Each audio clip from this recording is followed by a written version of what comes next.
Şimdi Ortak Kampüs Projesi başlıklı konuşmasını sunmak üzere Hanze Üniversitesi Hollanda ve EuroFM Eski Başkanı Sayın Profesör Doktor Ron van der Weerd'i kürsüye davet ediyorum.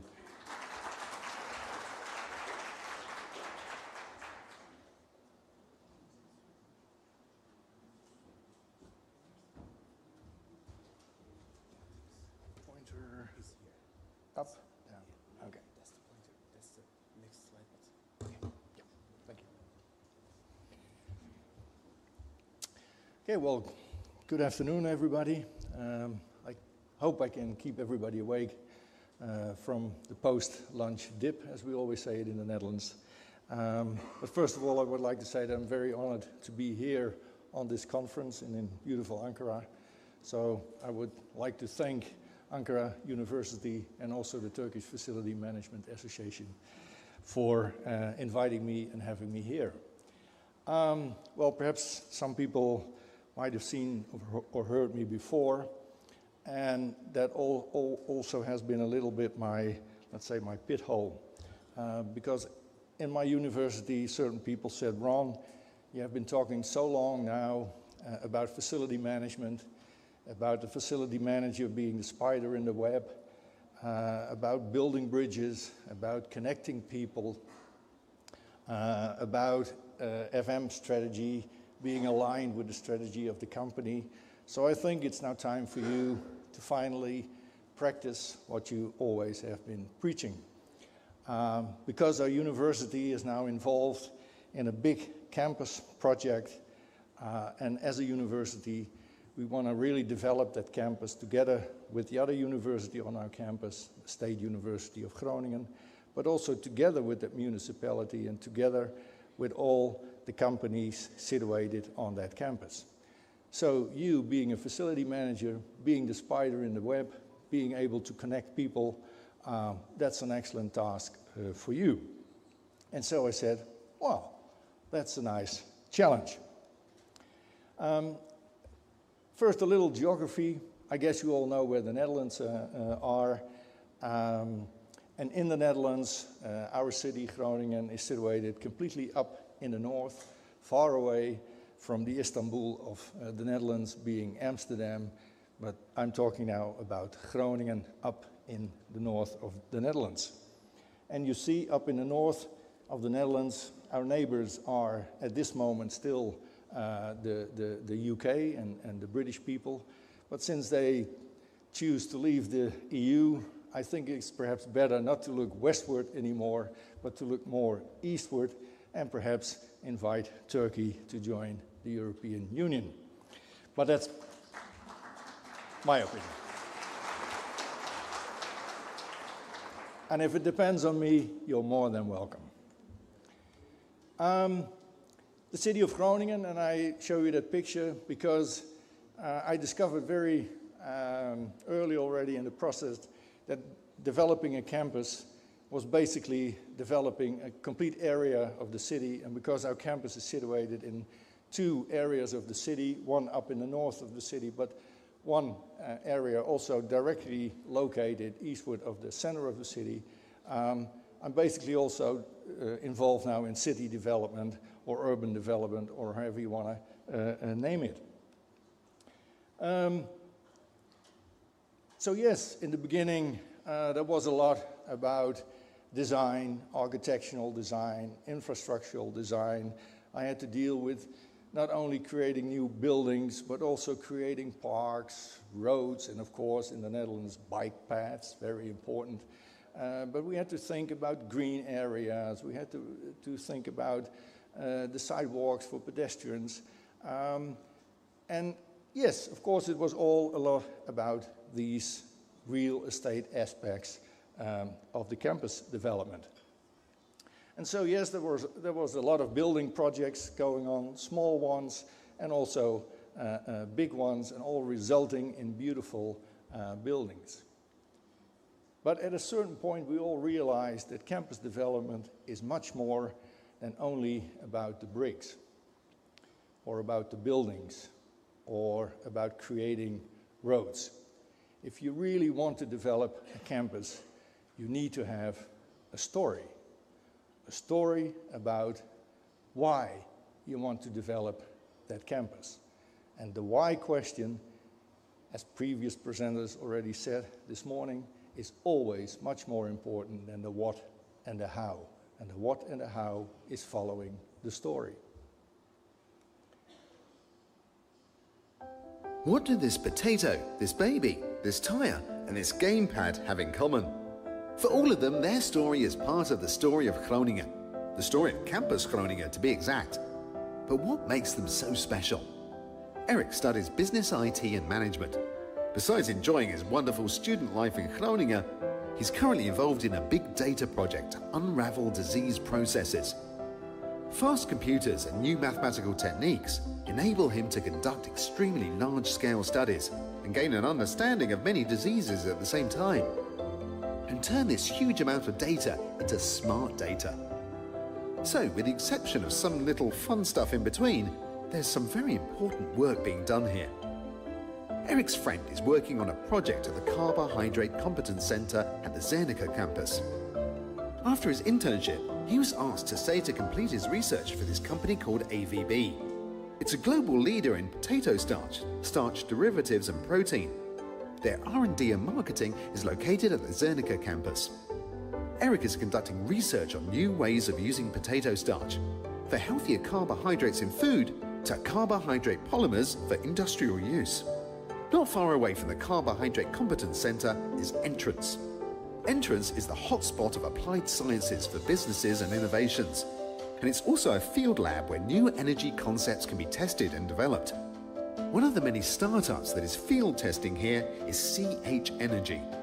Zara is recycling end-of-life waste that is almost impossible to recycle and converting it into usable gas and oil, like green hydrogen gas, that has opened doors for exciting new cooperations. This is Ben Feringer's nanocar.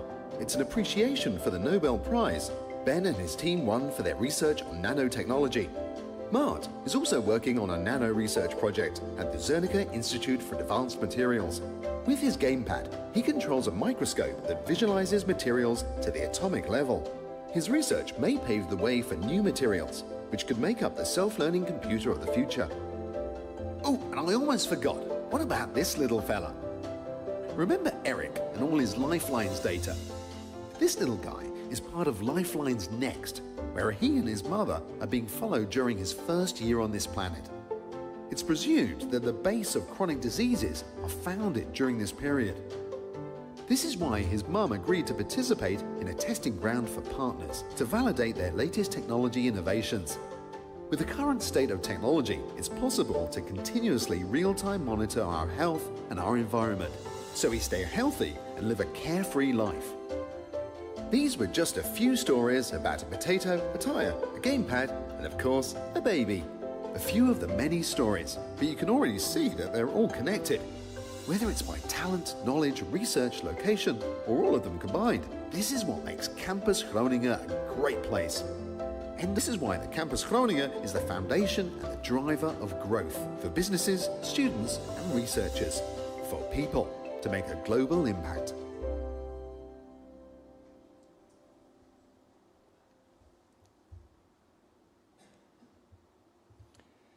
And as we always say, without a story, there is no success. And we had, I think, a very nice story about our campus development. And the story is successful because I just collected a few figures. There's a huge increase of companies coming to our campus. And of course, these companies, and that's a very important aspect too, are creating new jobs on the campus, in the city, and around the city. And for us, especially up in the north, far away from Istanbul, Amsterdam, it is very important to be that economical factor in the northern part of the country. And you see, there are more campuses, of course, in the Netherlands, but you can also see that if you look up in the north of the country, that we have a pretty important position for all the developments that are going on in the northern part of the country. And at the moment we are one of the fastest growing campuses in the Netherlands, and also one of the most successful ones. A very important aspect of let's say, selling your story is that you focus on certain themes. And we did that also in Campus Groningen. So basically, we chose, let's say, 3 important themes. One being sustainable society, the other one being healthy aging and energy transition. And on all these themes, we always produce smart data, new advanced materials, and in the end, a multidisciplinary perspective, and in that way, paying a contribution to problems that we face also in a global way. So there's also a bigger thought behind it. It is one city, it is one campus, but we have 2 different locations. And on every location, we have our own focus points. So for instance, the Cernica campus, shown also in the movie, we always say that's the access to our testing grounds. So you can do all kinds of experiments and tests on different themes. And the main themes on the Cernica campus are sustainable society and energy, with a focus on bio-based economy, chemistry, energy transition, and other focus points. And if you go to the other location, the healthy aging campus, basically the whole area around our big universal hospital, it's the access to clinic. And of course, with the important theme of healthy aging, with a focus on food and health, medical technology, pharma, fundamental life science, and patient care. So 2 campuses, and each campus with its own themes and focus points. That's very important. But on any campus, wherever you go, a campus always provides you access to human capital on every level, so from fundamental research to applied sciences, but also to vocational training and, let's say, hands on the job. Also, access to real estate. So yes, we develop new buildings and all kinds of infrastructural facilities. And these facilities are also always offered to everybody being active on that campus. And of course, you have an access to excellent knowledge, basically in the knowledge institutes. But the one thing that you shouldn't forget is that there should also be an access to the financial part of investing in a campus. So we also have attractive financial institutes to help people have their business on the campus. It all depends in a campus, let's say, on creating a community. So you really have to build up excellent partnerships and facilities. And we were able to create that, especially at the Cernica campus, and we're now working very hard on it also on the Healthy Aging campus. And that was, for me, personally, a big discovery. You can build whatever you want, but if you don't have a community filling in what you have been building, then you won't have any success. The buildings are following the content. That's the main issue that we really discovered. And so we have some excellent examples from that. For instance, the InnoLab chemistry offering really a living lab. It offers chemistry laboratory facilities to new, but also to existing companies.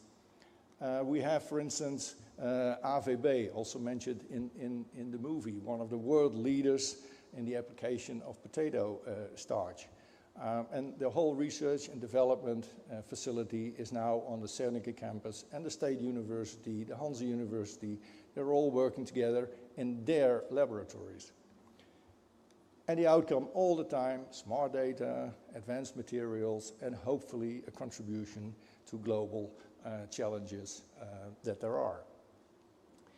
But we also invite companies really to be active on our campus in a risk-sharing service. So they want to share risk, because there are always risks when you start to invest, with other companies. And of course, there's also a share then in the outcome of it. But it's very important that you have these facilities on your campus to really stimulate companies to come to your campus and really build their research and development facilities. And of course, it's not all about bringing in new companies, it's also about working together, because there is very often already a lot of knowledge, but then you really have to connect people and really start working together. And we have been able to do so at the Groningen campus and also at the Healthy Aging campus. So what you see is that it's very often all about people again, all about the end users, and you shouldn't forget about them once you start building. First go to them, ask what they can do, and then start building and designing. And like I said, we also created a facility where people can knock on the door and say, hey, can you help me with some financial challenges that I'm having when I'm coming to your campus. So all of that has been arranged on the campus. And don't forget about the startups. Startups, they are not earning any money yet. So you need to help them a little bit to start up the company. So we also have very simple facilities for startups. Very often former students of our university or of the state university starting their own company. So we help them in the startup phase, and even a little bit after that. A very successful formula, by the way. And of course, like I said, answering the why question in the end by delivering smart data, by delivering advanced materials, we want to pay our contribution to, let's say, a better life for everybody here on the planet. And that whole idea, that whole mission, if you want to call it like that, was also embraced by our national government. So at a certain point, we even had our Prime Minister coming over and being very enthusiastic about all the things that we are doing there on our joint campus. So my conclusion is campus development is all about, of course, building, but it is mainly about branding. It is mainly about connecting people again, doing things together. And in the end, I think it's all about providing everybody good accommodation, good housing, good and healthy food, proper water, and world peace. Thank you.